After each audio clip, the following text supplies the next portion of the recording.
Ang ganda-ganda ng drawing mo sa mata tapos kanya ka magkilay. Tingnan mo ang smooth. Pero ayan, isang linya lang yung kilay mo. Baguhin natin yan. Una, kumuha ka ng matulis na lapis. Yung pwedeng pansaksak dun sa mga nangihinang libreng drawing kasi madali lang daw. Tapos, gawa ka ng guideline para dun sa kilay na drawing mo. Tapos, lagyan mo ng shading yung guideline na ginawa mo.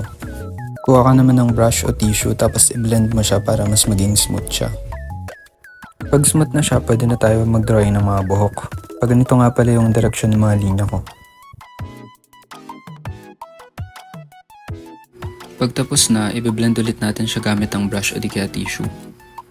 Mukha na siyang kilay pero hindi pa tayo tapos.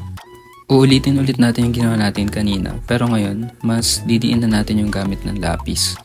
Pwede na rin kayong hindi masyadong sumunod dun sa direksyon ng buhok kanina, tapos maglagay ng mga random na buhok